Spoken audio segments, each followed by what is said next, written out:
ସମସ୍ତେ Saturday Sunday କରିବାକୁ ଚାହୁଁଛନ୍ତି।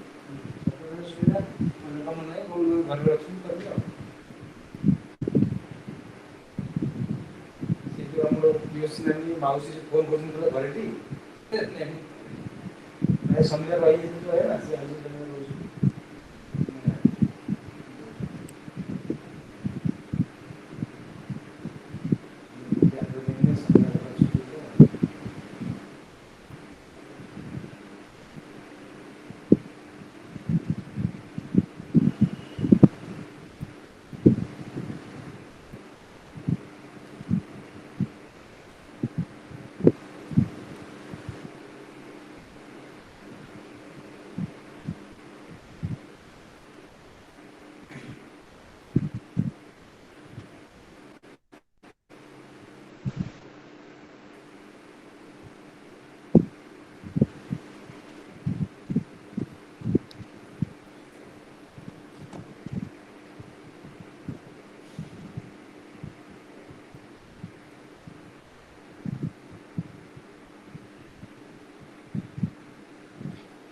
सर स्पीकर 2 मिनिट खंडे लेट हे सर तांको सिस्टम टा कोन स्टार्ट रिस्टार्ट करूछंती ठीक सर अछि सर 2 मिनिट अपेक्षा करिवा सर एबे जस्ट फोन करथिली ए कोड अछंती हां दिल्ली रे सर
ଆମର ଯେତେବେଳେ ବ୍ଲକ କରୁଛେ ବ୍ଲକ ଦେଖୁନା ବ୍ଲକ କେମିତି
Sir, sir, I think we should start once he will join. Otherwise, now it No, is already 4 minutes past. we can start. You can start introducing. Sir. So, welcome to all of you to this 14th Siksha and Anusandhan Fortnightly academic lectures. Today's speaker is going to join very shortly. We have got our Vice Chancellor with us.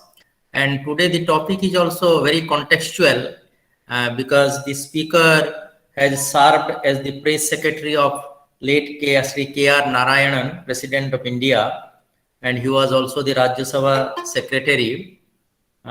So he will be speaking on non-violence as a categorical imperative for sustainable world order. So that introduces he is a authority on Mahatma Gandhi. He is also a regular columnist. So I request our Vice Chancellor to tell something about Mahatma Gandhi ji to our student volunteers and program officers. Sir. Good afternoon. I think it will be a great pleasure to hear Mr. Satyanarayana Sahu, who has worked with Dr. KR and Dr. KR Narayanan, the former and late President of India, and I think we will hear him.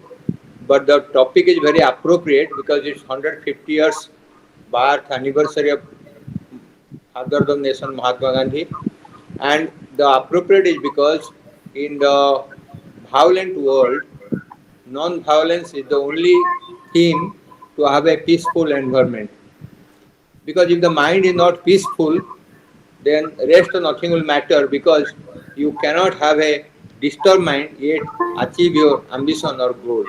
So to have a target, to have the ambition to achieve the goal or success in life, you want a civil society, a disciplined society, and a peaceful society. So I told civil society where everybody's secularism, independence, and also freedom of speech, freedom of job, everything is free. Second is progressive society or developing society, because if you do not have infrastructure, education, motivation, then you will not be having, you may have a democratic country, but things will not improve. Imagine the India around 60, 70 years back. Nothing is available. At time of independence, we did not have 50 crores of rupees to be given as a compensation to Pakistan. That was the financial condition of the India when the British, it's just like when the American going to leave Kabul, it's like that. The Hindu Muslims are rioting, there are partition, people are killing each other in 1947-46. There are a lot of people got displaced because of people Hindu moved from Peshawar and West Punjab to East Punjab. Similarly, people from Bangladesh shifted to India, which is West Bengal. So there are a lot of movement and they have to leave everything and come out. So question is non-violence. Why non-violence? Because that will be the one of the theme of development of the world. If you would have known after the Second World War, when the UN started, then the entire theme was that world should be peaceful and everybody should have equal and uniform opportunity, so that there is no diversity either in the form of economic imbalance, educational level of the people, or their social justice system. So we have to have not only education, you have to social justice, independence, and more importantly, financial power. And look at the Mahatma Gandhi, who was born in 1869. He was from a very good family. Imagine he has to go to England for doing Bharat law. That means his law education was from Britain. I cannot even think 99.9% people even today think of going to England for a higher study, right? How many of you can think of? I could not think of when I was in even MBBS student. So imagine the family in 1870s or 80s who sent his son to US, UK for doing the further education legal aspect. And after having completed the legal aspect, he came back to India, practiced few years at Porbandar, then he went to South Africa. In 1893 or 94, Mahatma Gandhi went to South Africa. There he stayed almost more than 20 years and came back to India in 1919, just at the end of Second World War. And by that time, in 1885, Indian National Congress was formed, and people like Lala Lajpat Rai, Gokhale, and Bal Gangadhar Tilak, many senior people in India were talking of freedom. That is the time, late part of 19th century, it was talking about freedom. But what did Mahatma Gandhi did in South Africa? It's 20 years. He fought for the social justice. He fought for the oppressed black, and he became a hero, Indian hero in South Africa in 20 years time. And that is the time he came to know the India is also struggling for freedom, because the Indian people are innocent, poor, and they did not have educational background to fight against the mighty British people. By that time, British had acquired almost one third of the world as their empire. Sir, So it was an empire which was very big. sir, our speaker has arrived, sir. Well, okay, we'll finish. So Mahatma Gandhi's contribution is development of society, social justice. There should not be feeling of untouchability, and more importantly, peace and non-violence. I am not going to talk about his contribution for the health, but that will be one more lecture almost.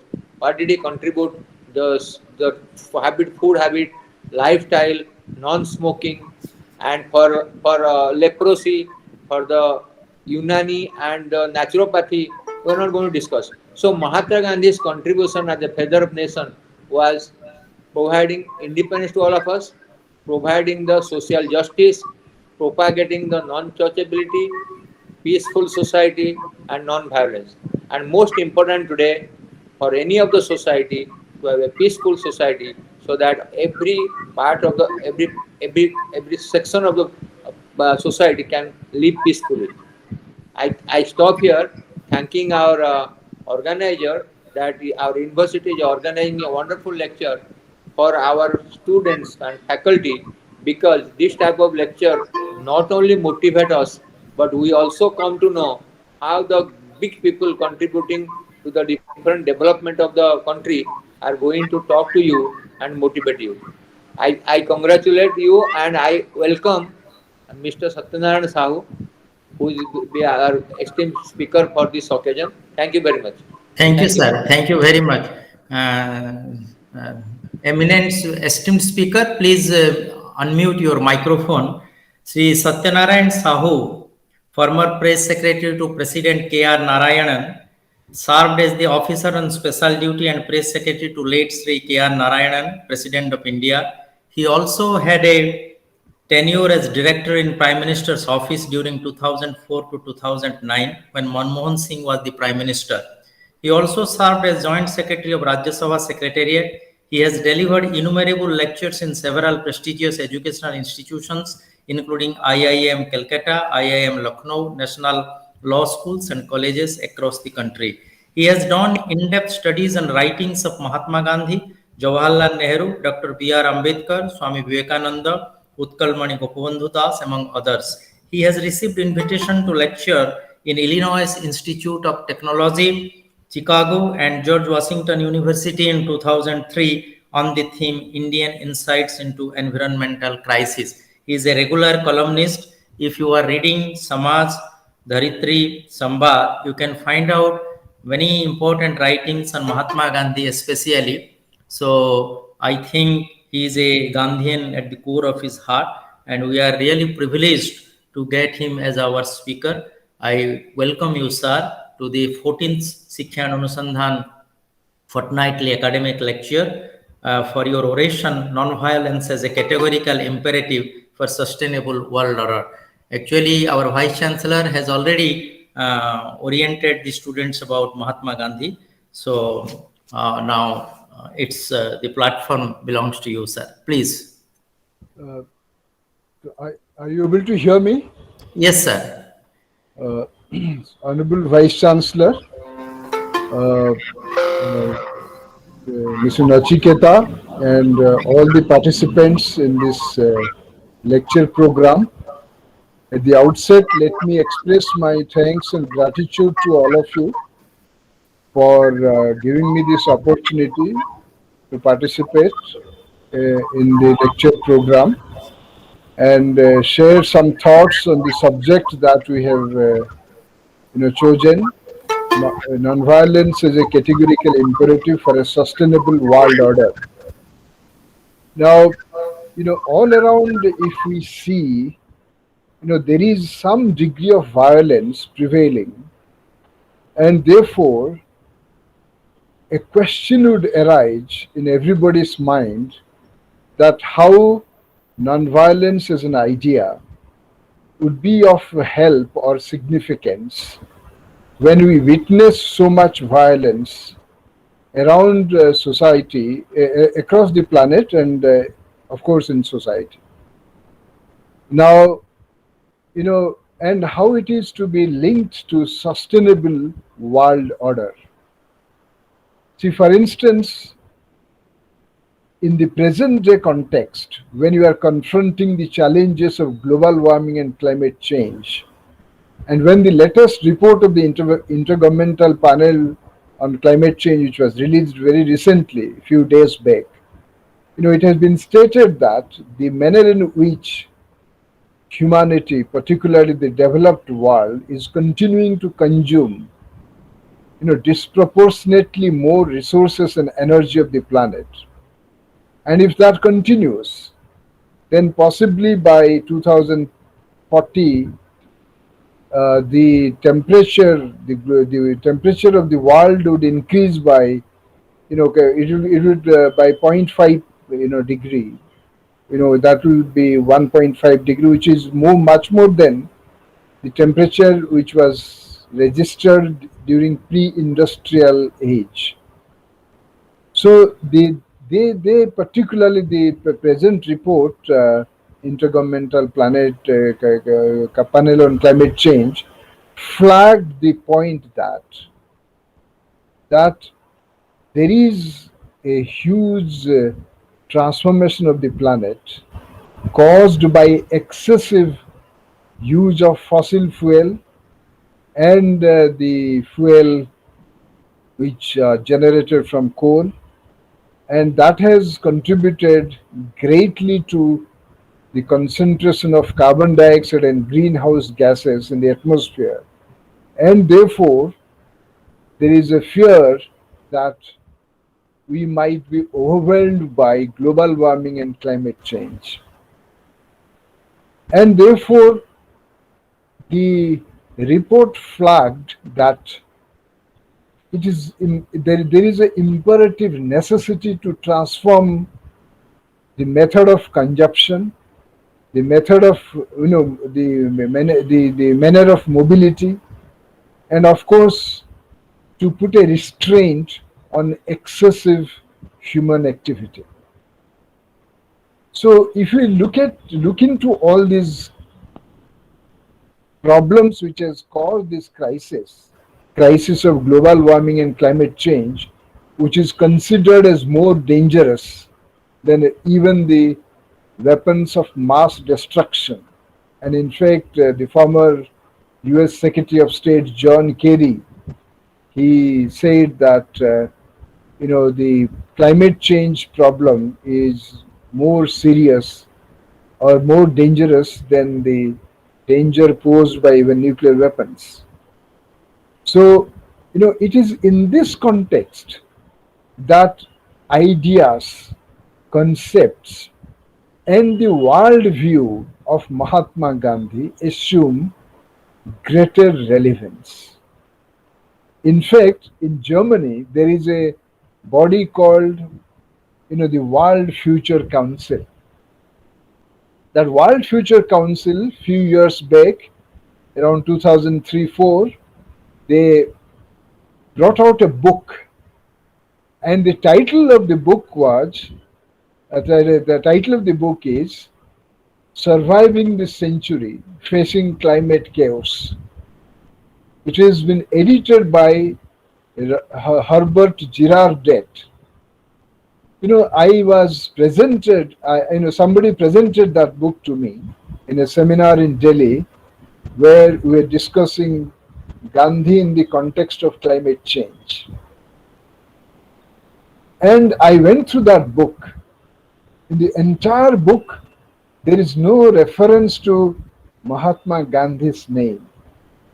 But in the very first page of the book, which contains a illuminating foreword, there is a reference to nonviolence. The title of the book is Surviving the Century, Facing Climate Chaos.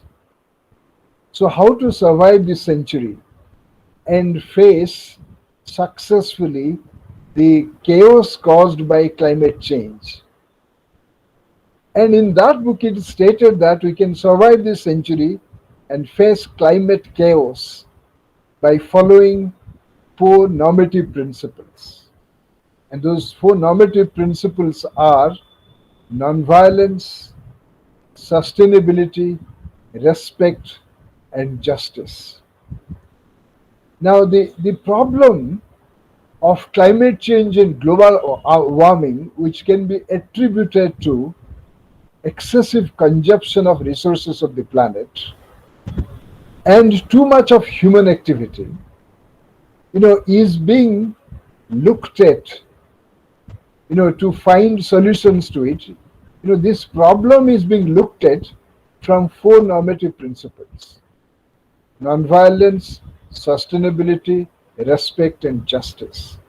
Now, interestingly, this perspective is emerging from Germany, a country which was responsible for so much of violence, bloodshed because of 2 world wars. So when I read that book, and that book by Herbert Girardet, Surviving the Century, Facing Climate Chaos, I was quite illuminated to note that the author of the book refers to nonviolence as one of the 4 normative principles to survive this century, 21st century. Now, why nonviolence, sustainability, respect, and justice put together would save us?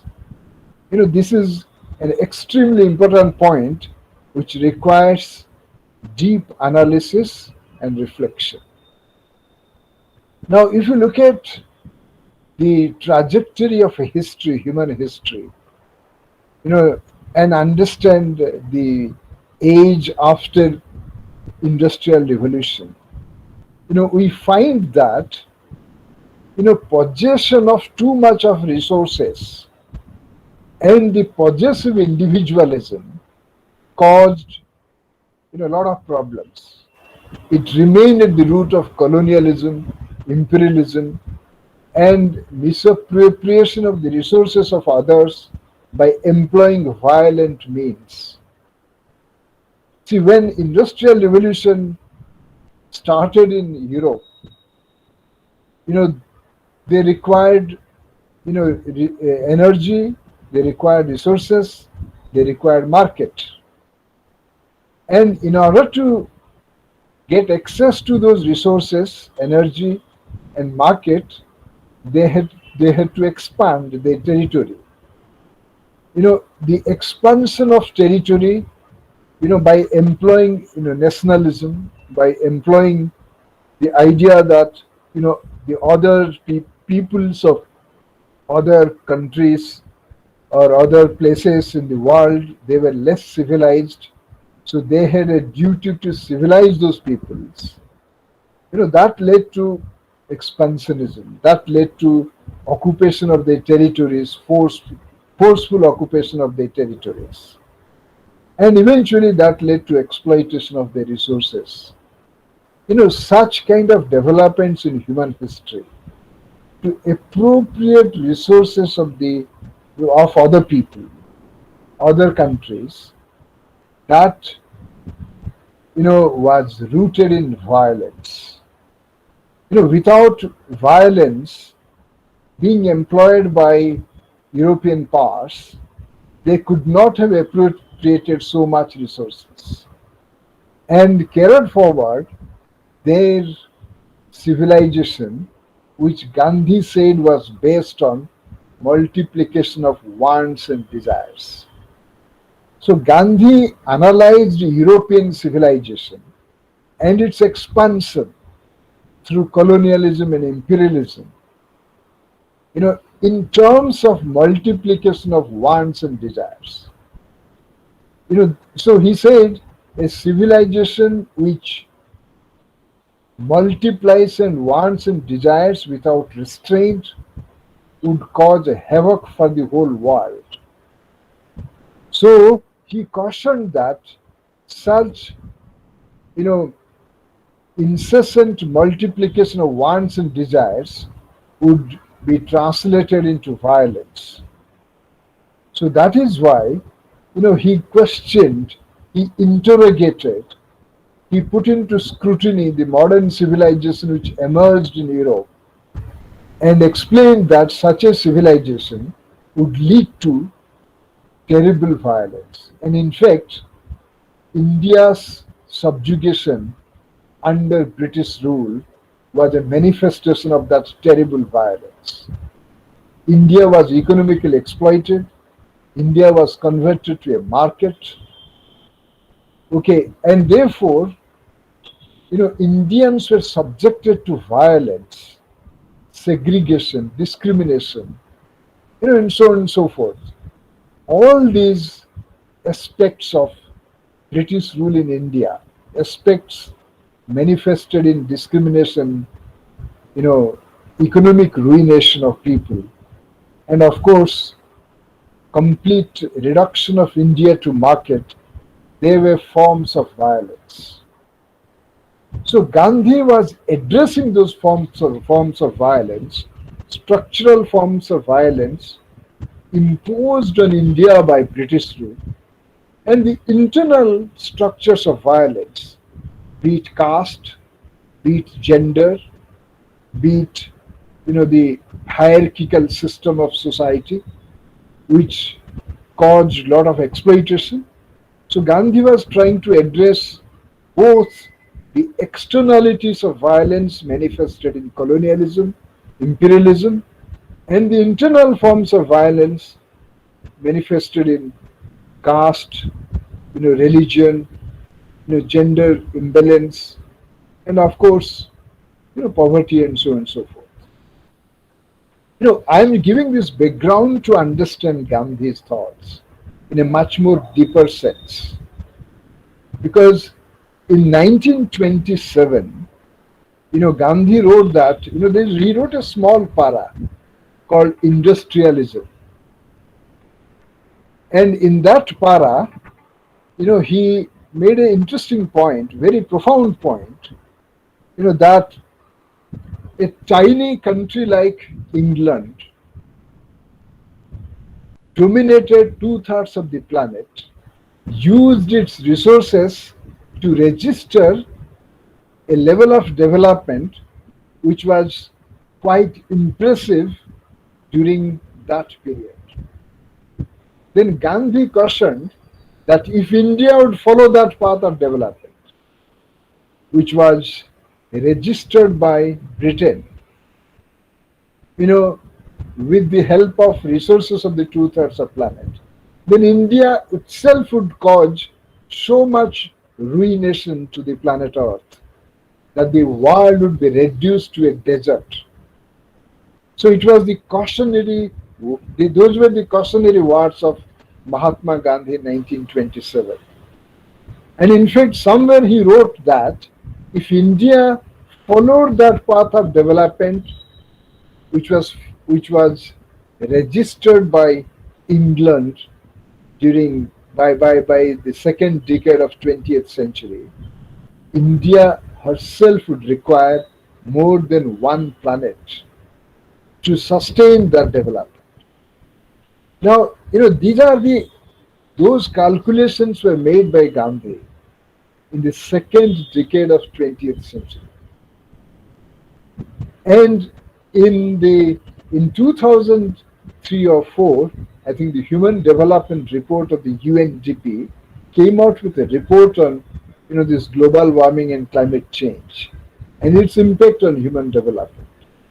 It calculated in 2003 and 4 that if humanity would go ahead with the current pace of development, the current usage of energy and resources of the planet, then humanity itself would require 6 planets to sustain that level of development.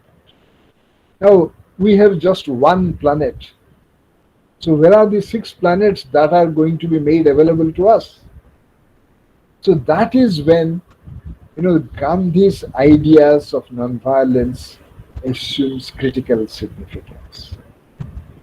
So Mahatma Gandhi's 1927 writing on industrialism and his cautionary words that if India would follow the developmental path of Britain, then India itself would cause such devastation and havoc, resulting in conversion of the world to a desert.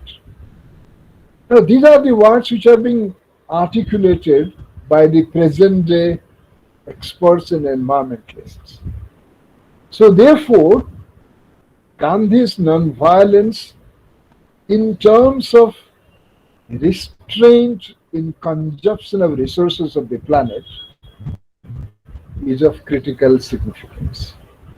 See, in Germany, I was referring to that book, brought out by World Future Council, where they flagged nonviolence along with sustainability, respect, and justice as 4 normative principles which can save the planet from climate chaos. In Germany, there is a party called Green Party. It also shared power with other parties in Germany. Green Party is the only party in the world which has been established by following Mahatma Gandhi's ideals. In India, we have several parties, but none of the parties owes its origin to the worldview of Gandhi. But Green Party, which was established in Germany, owes its origin to Mahatma Gandhi's worldview. One of the founders of Green Party, Petra Kelly, a lady, she wrote that the motive force to establish Green Party came from India's Mahatma Gandhi, which is quite illuminating to note. And then Petra Kelly wrote that, a method of production which is based on appropriation of resources of others would necessarily lead to violence. But an ecologically method of production which would confine our attempts, which would confine the method of production to use resources that we have, will not lead to violence, but it will advocate non-violence. So, it's interesting that Gandhi in 1927 was talking about a method of production of UK which used the resources of the 2/3 of the planet. And he cautioned that India, if at all follows that path of development, would cause disaster to the whole world. Okay, so now Green Party, which was established sometime in 1970s, it said that if a method of production necessarily uses others' resources, that would lead to violence. But an ecologically method of production which uses resources available within its territory would not lead to violence, rather would sustain non-violence.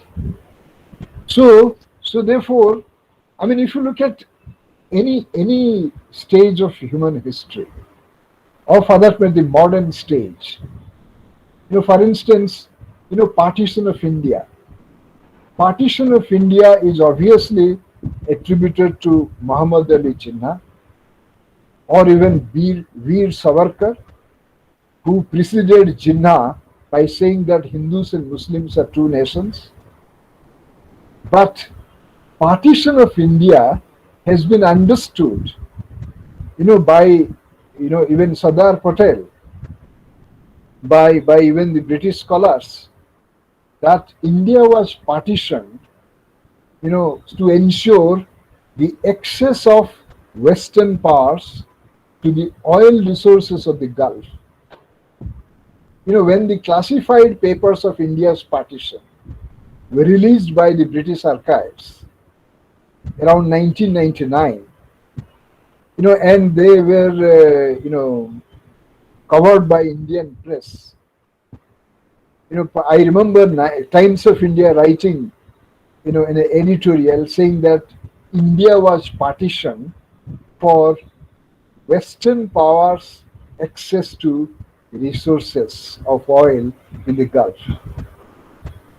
Hindu-Muslim binary was used as a cover. In fact, Sardar Patel wrote that it would be interesting to note that petrol situation in the world played a role in the partition of India. When I was working with President Narayanan, he was requested to write a foreword to a book,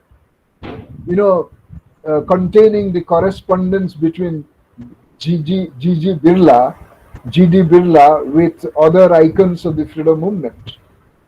So he asked me to prepare a draft foreword to the book containing letters exchanged between Ghanshyam Das Birla and some of the icons of the freedom movement.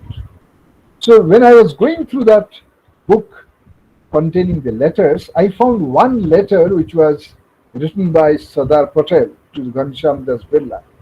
And Sardar Patel said, it is the petrol situation in the world which played a role in the partition of India. Now here you see the violence caused by the partition of India in the name of religion. The displacement is caused. The terrible pain and suffering it caused can be attributed to, the Western powers, assured access to the oil resources. It's quite interesting to note that, India was divided in the name of religion. It's well known. But the subtext behind that division was to have access to the oil resources of the Gulf. And in fact, there is a book called Brotherhood of Oil, which gives an outline of the economic regions which were quite important for the Western powers.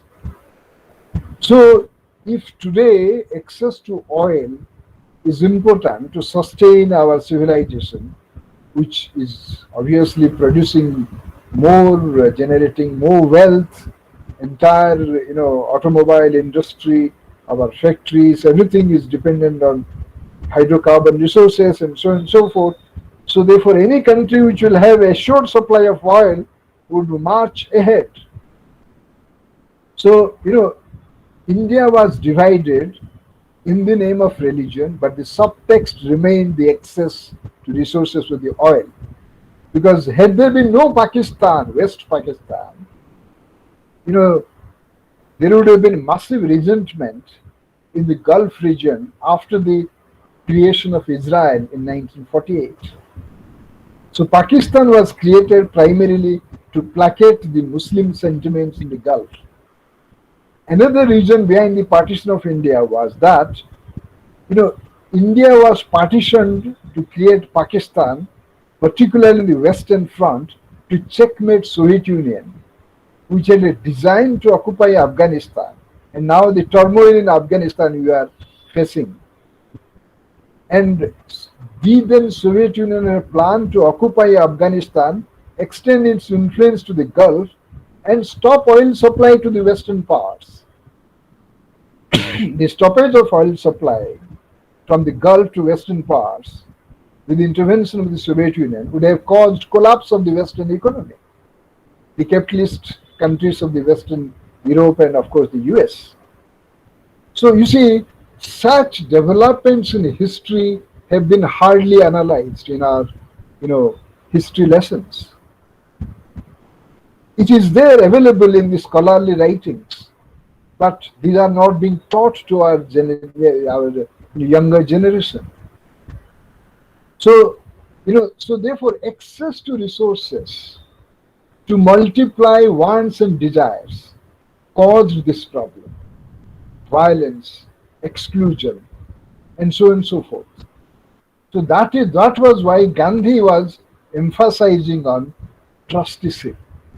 Trusteeship means, the wealth or the knowledge of the wealth or the means of production or even the knowledge concerning means of production should be there with some people, obviously, who have contributed to, produce that knowledge or the means of production.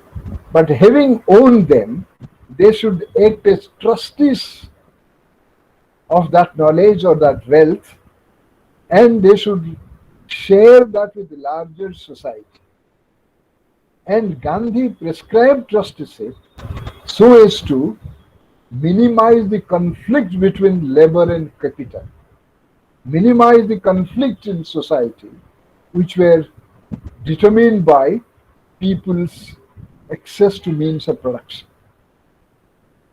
And today that idea of trusteeship which Gandhi gave to minimize conflict, minimize violence, is demonstrated in several legislations. And one of the legislations is, to make corporate social responsibility a mandatory provision in the framework of law. So all the companies which generate certain profit, they have been mandated by law passed by parliament to spend some money as part of corporate social responsibility. So when the companies, amendment, companies amendment bill was passed by parliament, there was a interesting discussion that took place in Mumbai, the finance capital of India, that here is a law which is a Gandhian law translating Gandhi's idea of trusteeship into reality, to some extent. So therefore, if you have to minimize conflict in society, if you have to really, reduce the cause of or eliminate the cause of violence, we need to share resources with people. So equity and justice, have to be the guiding principles of public policies and governance. One, High Court in India, it gave a very interesting judgment. He said the phenomenon of Naxal violence can be explained in terms of, people's lack of access to even basic means of survival. So if people do not have access to food, access to water, access to, the basic entitlements, they would be obviously actuated by violent tendencies.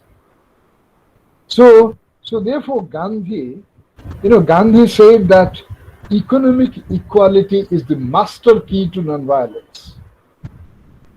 So in 1941, he prepared a document called Constructive Program. And Constructive Program was drafted by Gandhi prior to Quit India movement. And the Constructive Program contained 18 points. The first point was, communal unity, communal amity. The second point was economic equality. And he said in the chapter on economic equality, unless the riches and the power are shared among people, there is bound to be a bloody violence, you know, in society.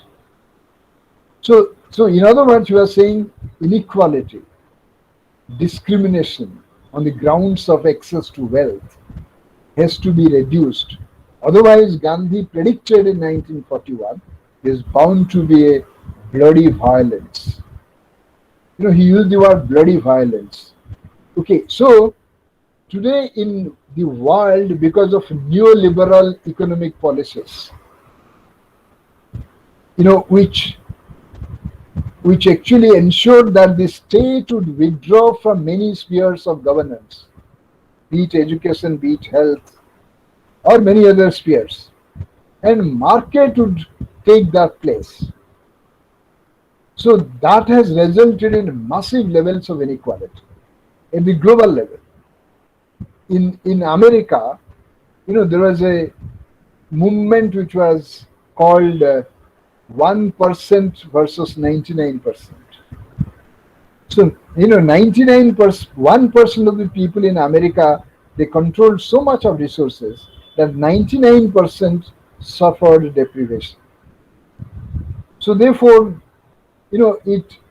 that movement, 1% versus 99% versus 1%. In fact, in New York, there was an enactment of, a play which was centered on Gandhi's Satyagraha. Okay, so these are the dimensions which are now being emphasized by the United Nations in the Sustainable Development Goals. In the Sustainable Development Goals, which have been outlined by UN, it talks about the reduction of poverty, it talks about women's empowerment, it talks about removal of illiteracy, and so on and so forth. They say that we can have a sustainable world order if there is no poverty, there is no illiteracy, if women, they are treated equally, they are empowered, and so on and so forth. Now, if we juxtapose the sustainable development goals of the UN with Mahatma Gandhi's, he prepared a plan of action. It's called Nonviolent Mass Action in 1937. Okay, and that Nonviolent Mass Action, contained some 12 points. He said non-violent mass action would mean removal of illiteracy, improving the standard of living of the people, improving the conditions of the villages, and reformation of higher education so that everybody will have equal chances to have access to education. So, these points which were prepared by Gandhi as part of his scheme for non-violent mass action are now finding in the list of sustainable development goals prepared by United Nations. So therefore, Gandhi's non-violence had a wider and broader meaning. It meant not only non-application of force, restraint in use of resources and energy of the planet, or whatever energy and resources we have. It also meant, improving the standards of the people, removing illiteracy, empowering women and ensuring gender equality, and so on and so forth. Now, if you look at non-violence only with a limited meaning, that there should be no application of force, then we really miss out the broader and wider meaning of non-violence explained by Gandhi on many occasions during freedom struggle. In fact, he said, what would be the meaning of non-violence? If we just limit it to non-application of force. He said, that's a very narrow meaning. He said, non-violence should mean sharpening mind, engaging in debate and discussion, engaging in dialogue, accepting a fact, upholding truth. See, now, for instance, today Justice Chandrachud of Supreme Court, He said the totalitarian regimes, they suppress truth. Truth has suffered casualty at the hands of the totalitarian regimes, which now peddle fake news, falsehood, and so on and so forth. So therefore he said intellectuals who are engaged in quest for ideas or in adventure of ideas, they should uphold truth in the post-truth age. Now look at Gandhi. Gandhi talked about Satya and Ahimsa. At a time when the colonial regime was suppressing truth and engaged in violence through by following the doctrine of possessive individualism. The colonial regimes were rooted in the idea of possessive individualism. During 16th century, 17th century, when the contractual theorists emerged in Britain, they celebrated possessive individualism, be it Hobbes, Locke, or Rousseau for that matter. They said anybody who possesses more, that would be good for society. And to possess more, they provided an architecture of governance where there would be a sovereign authority, there would be freedom and liberty, there would be a state to protect that freedom and liberty. So therefore, possession was encouraged and celebrated. So that possessive instinct led to expansionism, because you have to possess all others' resources, because possession is a virtue. But Gandhi countered that by emphasizing on non-possession, non-violence. And non-possession and non-violence, they are the attribute, they are pillars of yoga. Raja Yoga, Satya, Ahimsa, Brahmacharya, Parigraha, Asteya. Asteya means non-stealing. Now these are the things which are now being flagged in the context of global warming, climate change, and mass extinction of species. Because we are passing through an age which is witnessing, probably the massive extinction of species. Because human beings are dominating this planet Earth. They are eating away everything. The plant life, animal life, bird life. Okay, in fact, the advent of COVID is attributed to this monstrous greed to consume. In China, they are consuming the meat of the wildlife, the wild animals.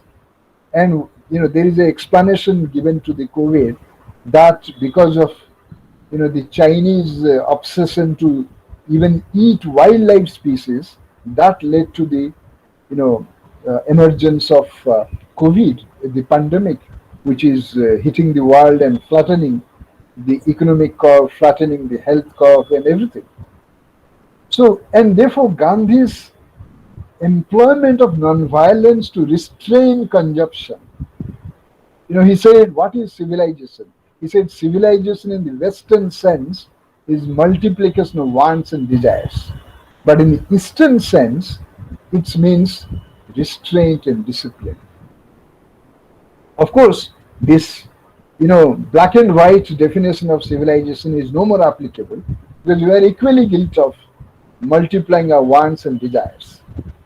Okay, so therefore, this restraint and discipline which Gandhi advocated, to put a limit on the consumption of resources would necessarily put a check on violence and eventually will eliminate violence. So that is the reason why, Professor Amartya Sen, a few days back I was watching him speaking to NDTV's Pranay Roy, and then he was asked a question that he has been formulating a syllabus for the students of Harvard University. And the syllabus is named as Truth. It's a syllabus on truth. And it's quite fascinating that a Nobel laureate from India, He is now teaching truth to the students of Harvard University. And he made a great statement. He said, a proper understanding of truth, an intelligent understanding of truth or acceptance of truth will help us to formulate public policies and address the problems. Okay, so these are the dimensions of Gandhi's ideas, which are now being taken forward in academia in the Western world, in the context of truth, in the context of nonviolence. I think I'm exceeding time limit, so I will just conclude by referring to the Time magazine, the issue of Time magazine, which was brought out in I think sometime in February, March 2007. It said that there are 51, the Time magazine brought out 51 global warming survival guides. He said by following the 51 global warming survival guides, we can save the planet. We can save human civilization from this terrible danger of global warming and climate change. The 51st guide is very interesting. It said 51st guide, share more, consume less, simplify life. In other words, by sharing more, by consuming less, and simplifying life, we can actually protect the planet. Now, so these three, things which Time magazine flagged to protect planet Earth is nothing but Mahatma Gandhi's life and work. So therefore, from whichever angle you look at, Gandhi's idea of nonviolence and truth, which were of course derived from yoga, and they were very old. It's not that Gandhi did it for the first time. They are relevant in the context of putting a restraint on human civilization, which is actually multiplying its wants and desires. This is called the age of Anthropocene. Australian Nobel laureate Paul Cruzen coined a term called age of Anthropocene. This means this is the age of human beings. There was the age of dinosaurs. There was the age of many other species. Now the planet Earth is witnessing the age of human beings, because human beings are consuming more, exploiting more, human activity is more. So this is a very dangerous phase, and this dangerous phase can be controlled by these ideas, rooted in nonviolence, restraint, discipline, and truth. So therefore, Gandhi is, the idea of nonviolence is indispensable in the present day world, which is driven by a planetary consciousness. It is no more a consciousness based on one nation, one race, or one particular society. So this planetary consciousness, which celebrates plurality, diversity, and which celebrates all kinds of varieties, they cannot be taken forward unless unless non-violence becomes the fulcrum. And only through that there can be reconciliation, there can be accommodation, there can be deliberation, there can be sharing of everything that we cherish. Thank you so much. Thank you, sir. Thank you very much. Actually, I have never had such a scintillating talk. Really, I was spellbound. Actually, how time flied, I didn't know. So now, though there is less time, still we can take few questions. Anybody who can ask questions? Let me ask one question, sir. Yeah, sure. He is our Vice Chancellor, sir, Professor Ashok Kumar Mahapatra. Sir, yeah. So, actually, sir, what is the difference between ownership and trusteeship? Okay. It's very simple. Trusteeship is expounded by Gandhi, also incorporated ownership. But ownership doesn't incorporate trusteeship. According to trusteeship ideal of Mahatma Gandhi, a person who generates wealth, who creates wealth, or even creates knowledge about wealth, be it intellectual property or actual physical property, whatever is created by that person would be entitled to have something, some percentage of it, because he is the creator. So he can own something. But after having owned something, he can use rest of the thing for the cause of society. So this is the idea of trusteeship.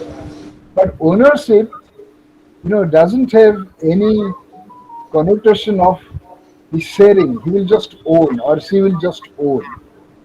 Okay, so Gandhi's trusteeship, when he gave that idea of trusteeship, he was criticized. He said it's just an ideal notion. It cannot be put into practice. But Gandhi said, even if it was just in the realm of ideas, it would be made into, it would be translated into practice through legislation. He said, only by enacting a law, the idea of trusteeship can be put into practice. But for enactment of law on trusteeship, sufficient mobilization of public opinion should be made. Without mobilization of public opinion in favor of trusteeship, a law cannot be enacted. So therefore, a law to be accepted by people, there should be a public opinion in favor of it. A law cannot be just passed in parliament just because a party has majority. See, so this is a finer, and nuanced understanding of Gandhi's idea of trusteeship. So, as you rightly, pointed out, ownership means only ownership, pure and simple. There is no mandate in the scheme of ownership to share what somebody owns. Whereas in trusteeship, the inherent proposition is that the owner would also share after keeping something, some percentage of it for his own use. Thank you, sir. Thank you. Sir, Vice Chancellor, sir. Sir, My concept of Gandhian philosophy. Do you think that people believe in Gandhian philosophy today in India? What you see the future of Gandhian philosophy 20 years from now? Because I feel, even people don't know, if all these people participant ask them who are the you see, I spent 42 years in Delhi. Many times people go to Delhi University campus and ask who was first Mahatma Gandhi. Many people say first Prime Minister or first President of India, because in India, either Prime Minister or President matters. So today, I think if somebody 25 years less ask him who was Mahatma Gandhi, 90% of probably first President of India or Prime Minister. So where do you see Gandhi? It is only 150 years of birthday. Maybe another 50 years from now. Will be there? Yeah, this is a very, very pertinent question. First and foremost, in India, Gandhi has not been adequately studied. There is no adequate research done in academia or in any other educational institution. In fact, I studied in Jawaharlal Nehru University. I'm a student of political science, so I joined JNU in 1979, and we studied. We hardly studied Gandhi. See, even while studying graduation in Odisha, all the knowledge are high school knowledge. No, just hold on, sir. I'm coming to that point. Point is, number one, in graduation, we never studied Gandhi, Nehru, or even Ambedkar. We never studied Utkal Mani, Gopabhandu Das, Utkal Madhusudan Das. Nothing was taught to us systematically. Whatever you have heard from our peer group or from some teachers, that's all. So there is, number one, there was absence of study and research on Gandhi. And in Western world, there is better study, research, and understanding of Gandhi. Okay, so now, for instance, There are Gandhian centers, Gandhian studies introduced in some universities and so on and so forth. But if it is not taken forward properly, by studying his original writings. So for instance, Ram Guha is doing a great job. Historian Ram Guha, Gopal Krishna Gandhi. Now several scholars are engaged in studying Gandhi. By delving deep into his original writings. So I am slightly optimistic, not fully optimistic, that with such a tempo of study and research maintained, I'm sure the future generation would be aware of many dimensions of Gandhi. So this is I sincerely hope. But still now, you know, we need to do a lot in fact. See, I remember when Obama came as the chief guest of India's Republic Day in 2015. He went back to US after being the chief guest of Republic Day and tweeted, Indians should know what is tolerance Yeah, and they should have better tolerance. I think you must have seen that tweet. yeah, A yeah. person of the president of US come to India chief guest and go back to say Indians should have tolerance. What a shame. Yeah, it's a shame. Yeah, yes. And True, true. we have to teach good human value to our students and our teachers. When That's right. Yeah. when AICT conduct the course on 5 days course of universal human value on moral, character, ethics, sacrifice, service, our deans and professors attend that. It's not sad. Yeah, certainly. No, I'm So, telling you. where is the Gandhi today in Indian community? No, that's what I'm saying. Where is the Gandhi today in Indian community? There is absolutely Nothing. any understanding, proper understanding. See, for instance, now I got a call from, the advisor to the government of Odisha on Adarsa school and advisor to government of Odisha on education, Mr. Upendra Tripathi. So he contacted me. He said, we would invite you to deliver lectures on Gandhi in each other's school. It's a, physical, interaction. Classroom teaching. Classroom. So yes, I said that would be great.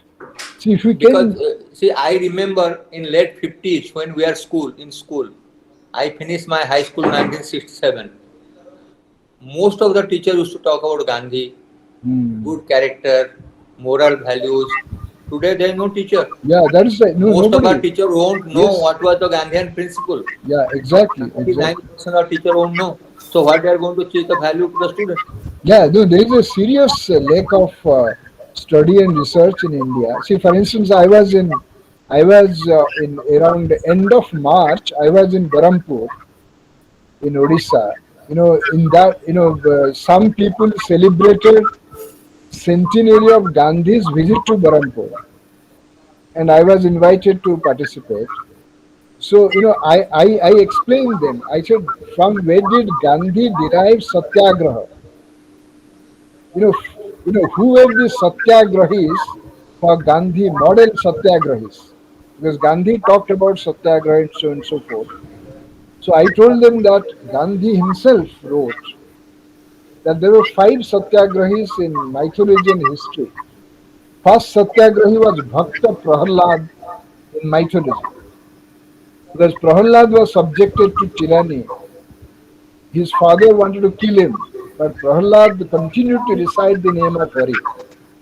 But while reciting the name of Hari, he never prayed Hari to kill his father, so that he would remain at peace and recite the name of Hari. So Gandhi said, like Prahalad, you have to fight against British rule without any ill will against the Britishers. Then second Satyagrahi, Gandhi said, is from Greek history, that is Socrates. Socrates drank the poison, in defense of truth. And third Satyagrahi, Gandhi said, is Jesus Christ. And fourth Satyagrahi, Gandhi said, is Imam Hussain from Islam. See, Islam is often associated with terrorism and so on, many problems. But Gandhi derived the lessons of Satyagraha from the legacy of Imam Hussain. And fifth Satyagrahi, Gandhi said, is the only woman Satyagrahi, that is Mirabai.